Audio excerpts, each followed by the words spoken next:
Hi, I'm Katrina, and this is Boldly Challenging Ableism.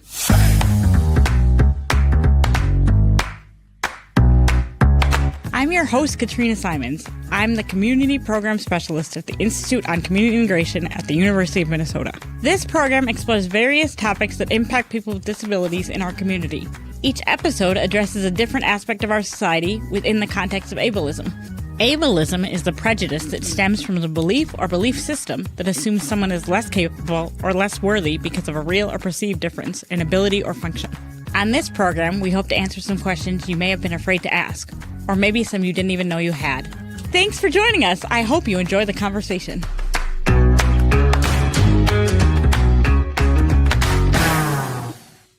Welcome, everybody, to Boldly. I'm not even going to try to think about what number episode this is because we have been at this for a long time, so can't rush perfection. But today we're going to talk about ableism and sex, so stick around because whether you admit it or not, you want to hear the episode.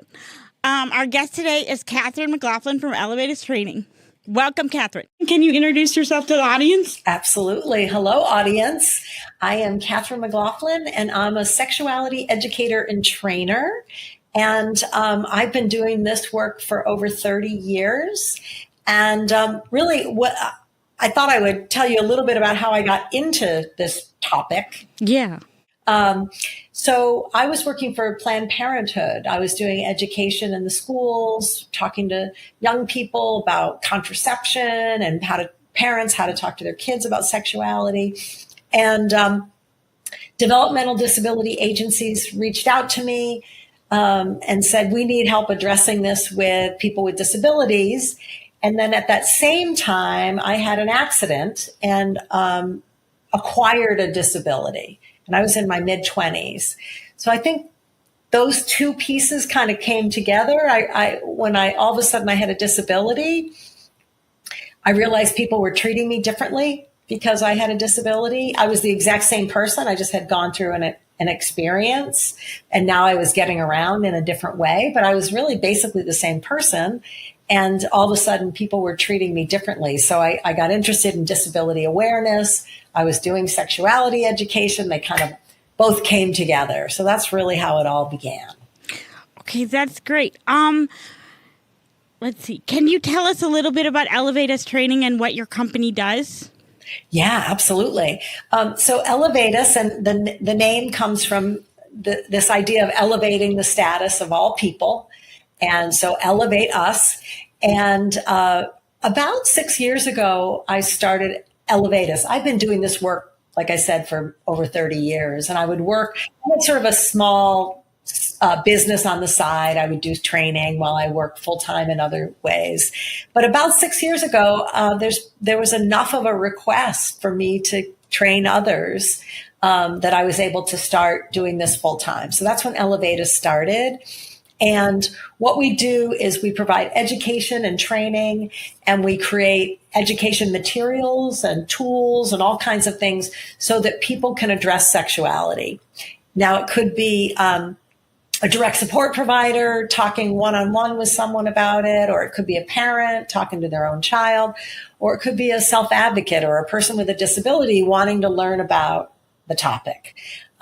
Or I do a lot of work with self-advocates and training them to be peer sexuality educators.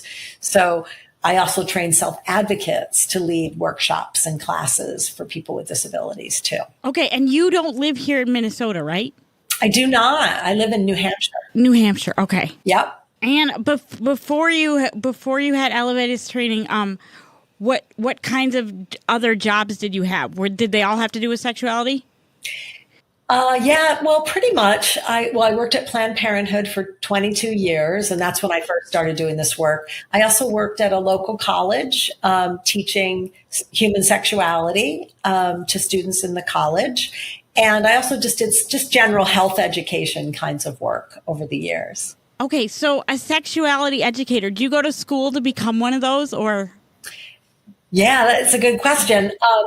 No, you don't. Actually, it's different than like a school teacher, where you have to be, go to school. But, it's good to get trained and it's good to learn.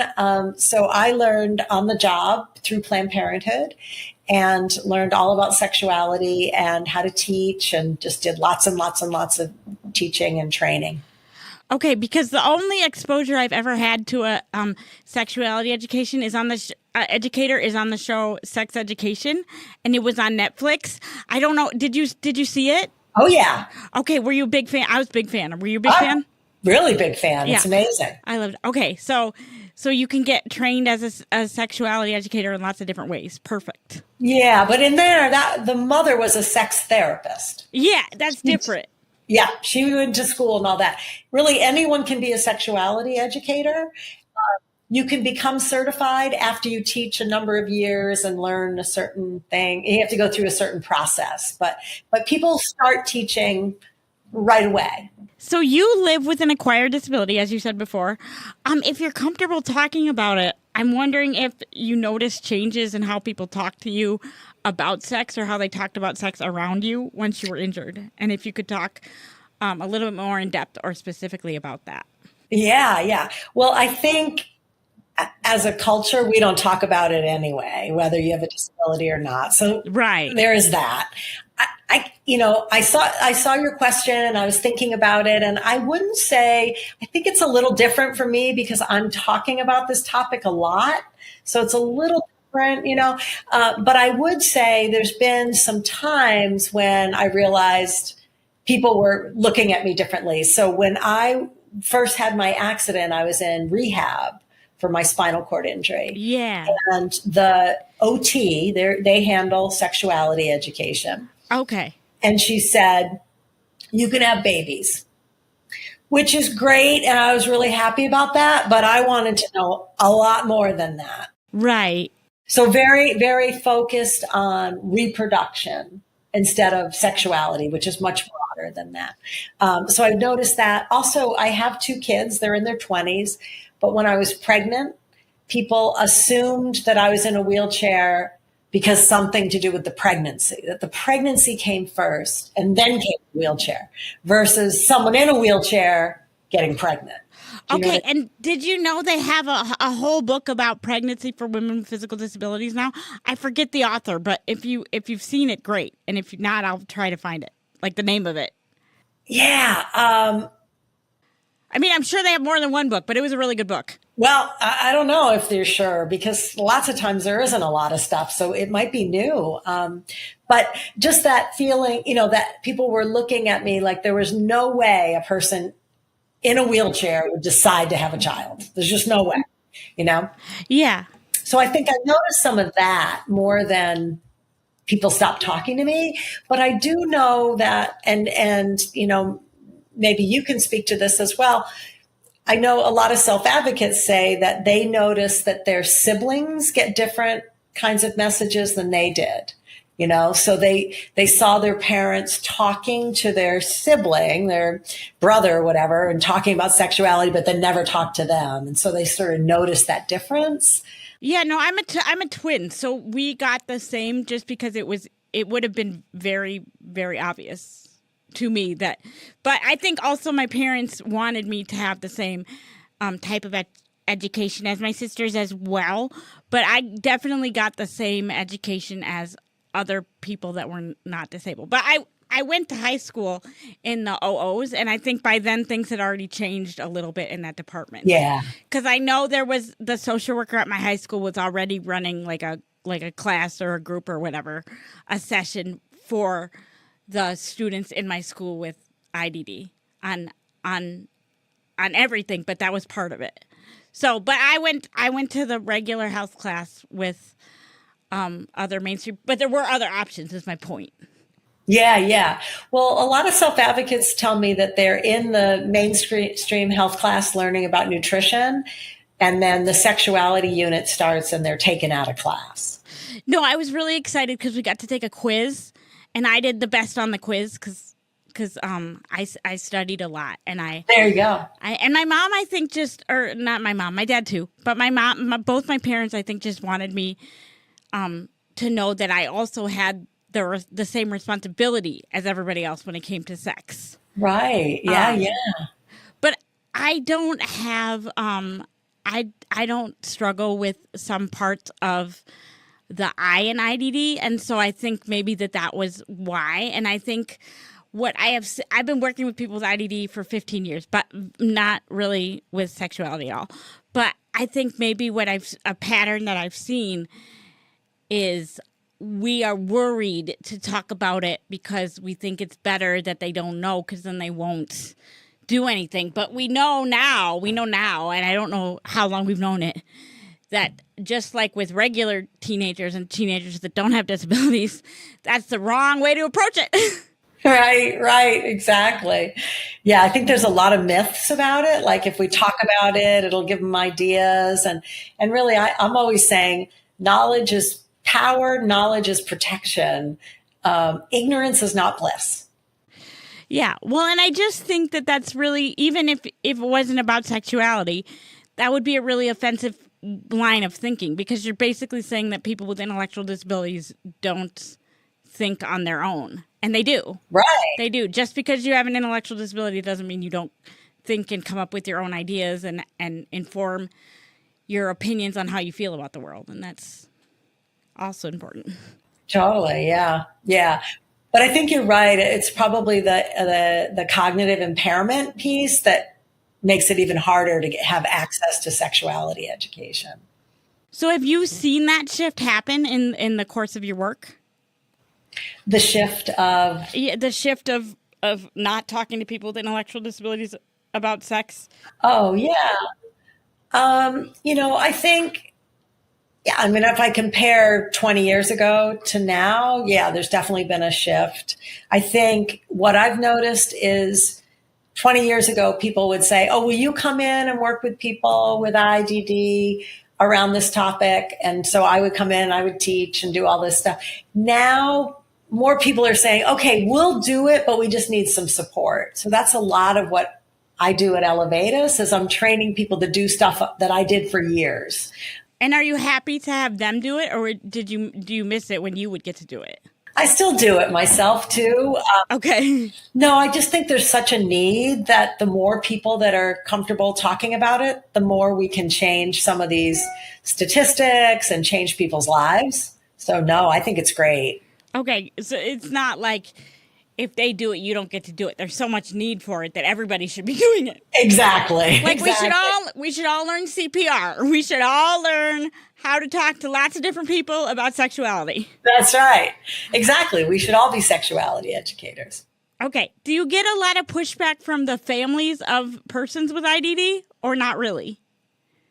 I do get some, absolutely.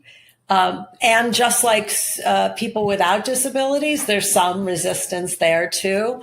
Oh, yeah, because like if you're really religious or whatever.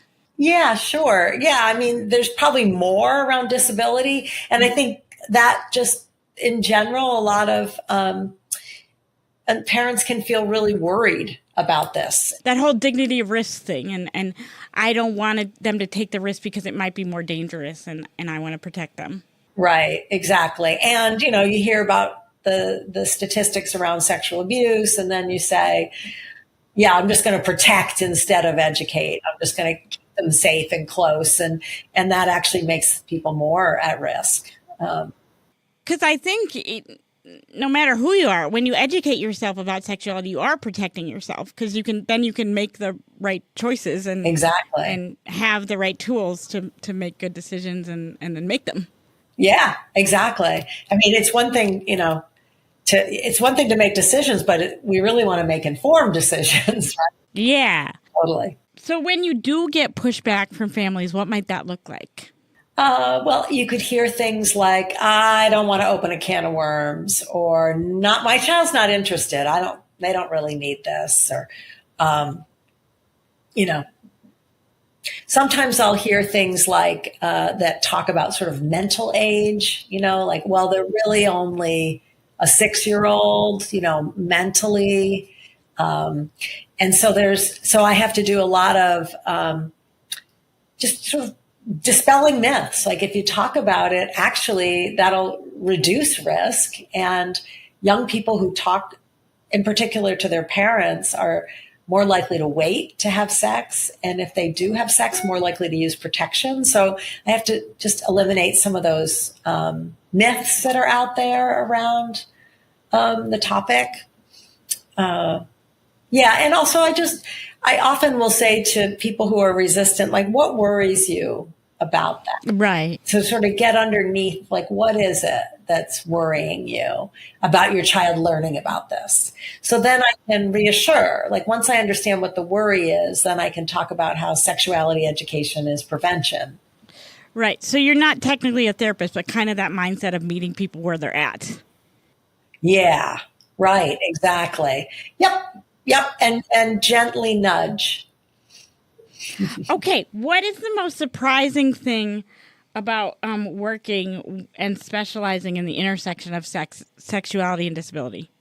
One of the most surprising thing. I mean, I think some of what we talked about, like how much resistance there can be. Yeah. And just that mindset that education is dangerous or something. So I think that's kind of somewhat surprising. I find that people with disabilities want to learn about this. They say, one person said, I learned by the school of hard knocks, and I'm still getting over the trauma of learning the hard way. So people want to learn about this, people with disabilities, they want this in their lives. And so they're not the barrier. Usually the barrier is people that are surrounding them. Right. And, maybe it's a professional or a parent or a guardian. And they're the ones that seem to be more resistant, where the people themselves are like, yes, I want to learn about this. I'm a human. And so I think I have to do a lot of everyone is a sexual being. And that doesn't mean they're having sex. It means they have a sexuality. And since everyone has a sexuality, we all need to learn about it. So, yeah, so that's kind of a surprise. I think the other thing, when I first started doing this work, there weren't a lot of materials available. So I went to work with a group of self-advocates in Vermont, Green Mountain Self-Advocates. Yeah, we know. We work with Max Burrows. Oh, yeah. Yes, Max is my friend. Yep, we go way back. Yeah, so that whole group, this was years ago, I think even before Max was working there. And I went to talk to them and I said, why do you want to learn about this topic? And they said, hold on a second, nothing about us without us. We want to help you create these materials. We want to be part of designing it. Oh, and we also want to be one of the teachers of this. And so I think for me, that was like one of those aha moments where I was like, of course, that makes absolute sense. Here I was thinking, oh, I'll just figure it all out. I'll make my own curriculum. And, and they were like, no, I don't think so. So that was kind of a surprise for me. Like I hadn't really thought about it. And then when they said, and we want to be one of the teachers, I was like, okay, you go. Yep. You were like, we're going to have to make a shift here, but okay. Exactly. Right. And good thing they woke me up. What do you think still needs to change about our thinking around sexuality and disability? Well, I think first, just in general, sexuality, that as a culture, whether you have a disability or not, we really need to get over this negative view we have of it. And what I do is I often ask people, like, growing up, what was the primary message you got about sexuality and relationships? And people say, the number one thing I hear is, don't talk about it. Right. I think that's something that we have to start talking about in general. It's okay to talk about this topic. It's an important, healthy, positive part of people's lives. Like change the messages that we have around it. So I think that needs to happen. And then if we layer disability on, yeah, like what are our thoughts about people with disabilities? They're not interested in this. They don't want this. They probably can't do this or that. To change our thinking that everyone is a sexual being. So I think that still needs to happen. And just really, like, even though it's uncomfortable, it's okay to talk about it. Did you ever see the movie Mean Girls? I did. I love that movie, and I love Tina Fey.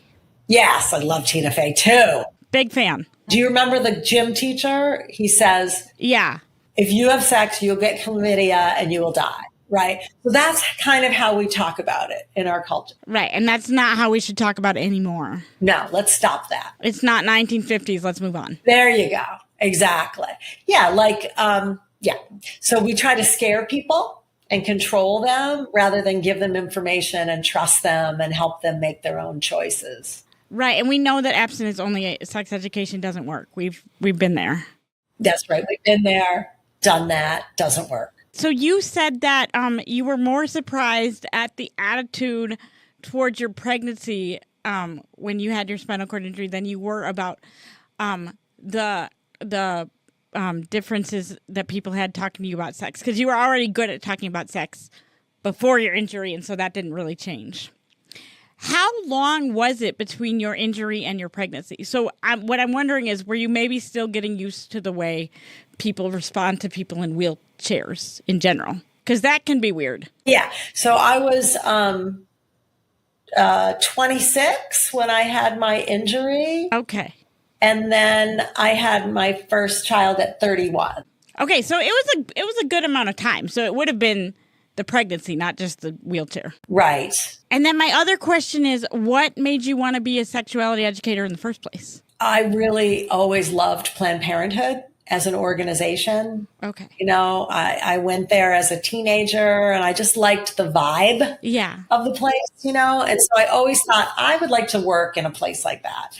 And so I started working for Planned Parenthood in the health center. Yeah. And then a position as an educator opened up and I was like, oh, I'd love to do that. You know, so it just kind of unfolded. Is it okay if I ask you what the years were, what like around the decade was that you started working at Planned Parenthood?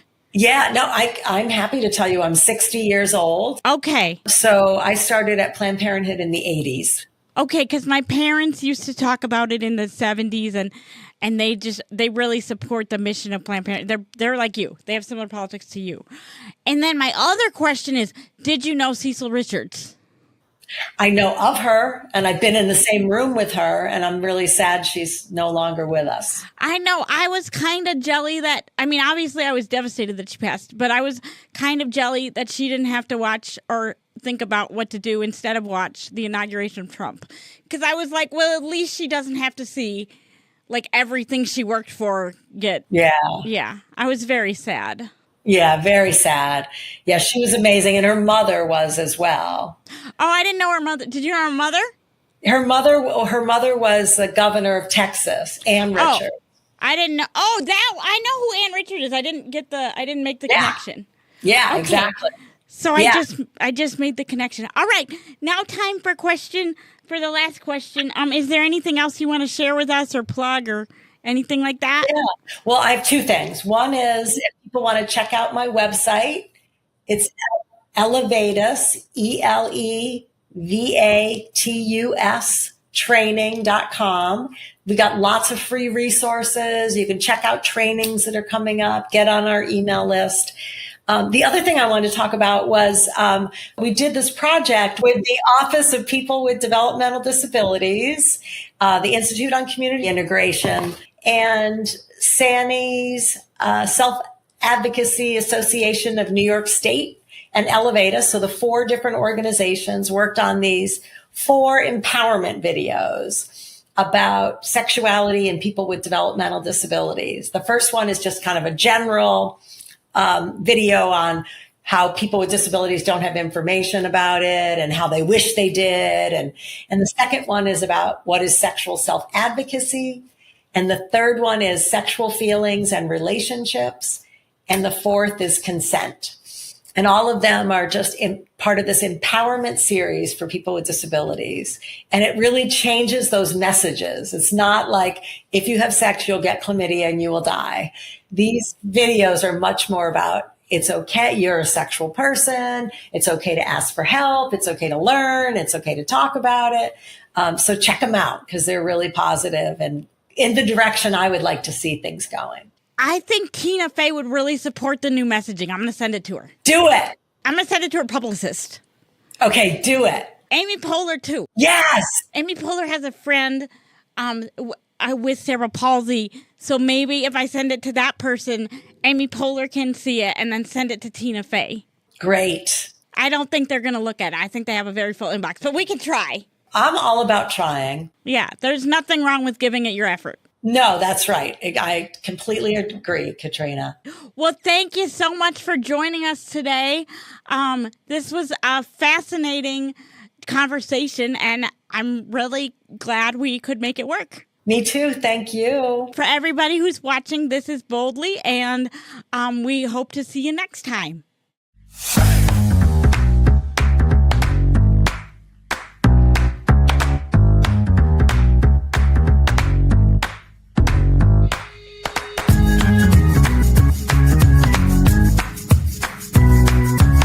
Oh my God, we have to do it again? No. Oh God, okay, we got it. Yeah, I can work with that. Okay. Boldly Challenging Ableism is a co-production of AM 950, the progressive voice of Minnesota, and the Institute on Community Integration at the University of Minnesota. For more information, please visit ici.umn.edu.